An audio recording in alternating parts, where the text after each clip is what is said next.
Hey guys, Shoshan Midget here. I have another firearm to do a video on. So this is a friend of mine's.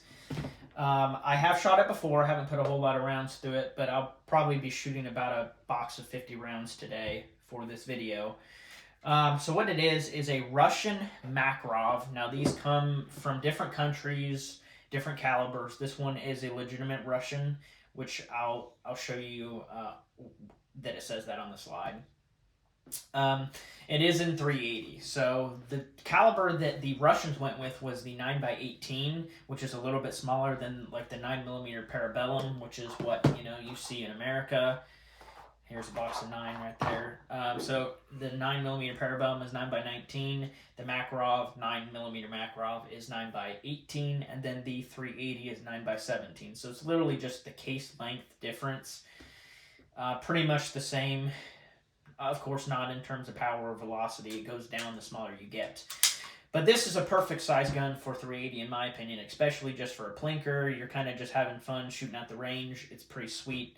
Now, I do want to talk about what gun the Russians actually went from. So I have, before I get into the Makarov, I've got a Tokarev. This is a 7.62x25.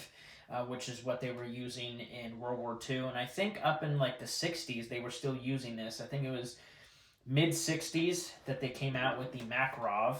And the huge departure, they went from a 7.62x25, which is, you can just tell by the magazine. Of course, this is a 380 mag, so kind of not a fair comparison. But you can see just the size of the cartridge. I don't have any ammo in here for this, but the Tokarev round is much, much larger than what they ended up going to. So it's kind of interesting they went, to even a smaller round than 9mm Parabellum.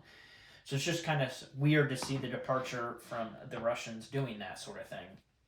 Personally, I like the Tokarev round, especially just for plinking or military use especially.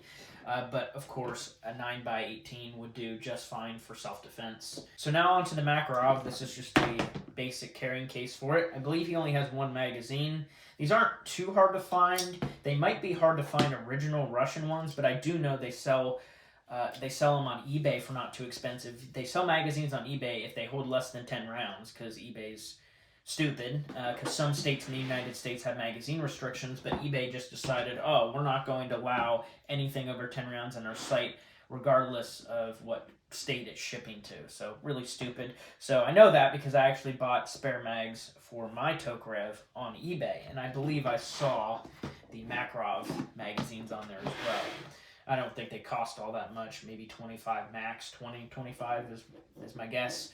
It holds 8 rounds, so it is fairly low capacity. And of course it is single stack. The slide appears to be blued finish, and the frame probably is the same, but it kind of looks like it's a darker. So the frame may be Parkerized, and then the slide, my guess, is bluing.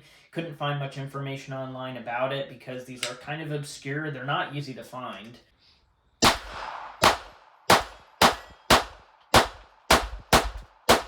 Of course, this being an old firearm, it doesn't have like too much features, if you will. I will start off with the magazine catch. It is a heel style or European style. So the magazine catch for us Americans is always up here. And like some other Europeans, like Germany, they put them on the trigger guard itself, so you can push down, and those are always ambidextrous. I like those. The heel ones are kind of a pain because like even if the slide's open, you're out of ammo. To reload, you're kind of like pushing back with your thumb and pulling out. It's just a different way of doing things, and it's definitely not as fast because most pistols will have drop-free magazines that you can hit with your thumb, drop the mag, and go for your second mag while you're dropping the empty one, if you will. Whereas with this, it's a two-hand process. You have to use this hand to actually dump the mag. It does have a lanyard loop. Russians love that as well. My Tokarev, I believe, has one. Yep, it's got one. That's just kind of a Russian thing. It may be a European thing, but I think it was just kind of Russia that mainly did that with the lanyard loop. The frame is steel, of course. Again, I think it's Parkerized. Now the trigger, it is single and double action. The trigger on single action isn't too bad. I may show it up close there, but there's a decent amount of play, and there's some creep there, and then it breaks. Typically, hammer-fired single action guns are pretty nice. The reset It's pretty short. Not too bad. I typically don't complain about hammer fired triggers because they're typically pretty good. It's more of the striker fired that can be problematic, kind of heavy. Now, the double action, of course, is going to be heavy. Very heavy.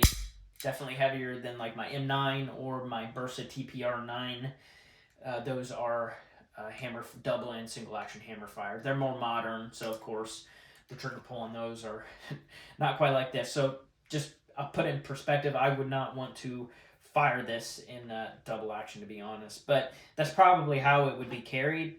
You know, probably 8 in the mag, 1 in the chamber, and in double action. So then you just pull it out. The first one is going to be long, and then you'll have your subsequent shots in single action. There is a safety on here. When you put it on safe, it does block the trigger. It's up on the slide, which a lot of handguns of the day did have that. The M9, even, what was that designed? I want to say in the 70s, somewhere abouts.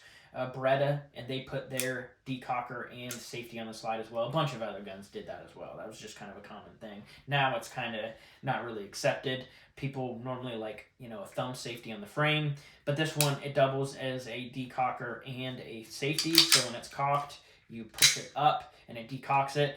That was kind of confusing for me because on the M9, down is safe and up is fire. So in this one, it is the opposite. Down is on fire. So when I first handled this, I was like, that's different. Now, the slide lock is in your typical spot. It is pretty nice and easy to reach. I kind of don't have to twist the gun, maybe a little bit to hit the slide lock, but it's not super heavy to push down, so it's actually reachable for me, and my hands are maybe average. Now, the sights on here are not all that bad, to be honest. The front one is a really thin blade, so typically people will say that, a thin blade is better for accuracy because it's a finer, it's finer. So instead of some thick, block as a front sight. So maybe more accurate. Again, I haven't shot it a whole lot. I mean, we'll put it to the test. It is a pretty old gun, so you can't expect, sniper accuracy with them. But the back sight is adjustable for windage and elevation, which is pretty cool. So you can go up, down. It's like a, what do they call this? I want to say a leaf sight. A lot of competition handguns have this, like I think 2011s. A lot of those have them. The grips on this are also plastic. It does have the star on there, and it says Made in Russia on the bottom. So that's pretty much it with the gun. As terms of weight, it's not too heavy. I do like metal framed handguns because they kind of absorb recoil a little bit more, in my opinion, because they are heftier. Especially this being a 380, it has very little kick. Now, I do want to mention the internals. I'm not going to open it up, but it is a direct blowback, so that is different from most other handguns that'll use the Browning style, basically where the barrel tilts, and it just allows for the chamber pressure to drop ever so slightly so the round has exited the barrel and then it can start to cycle. Whereas this, it's just a straight blowback and it has a super heavy spring in the front of it. So it's just a different way of doing things. It's just a really heavy spring. It's almost like one of the Walther, the PPQs. They do the same type of thing.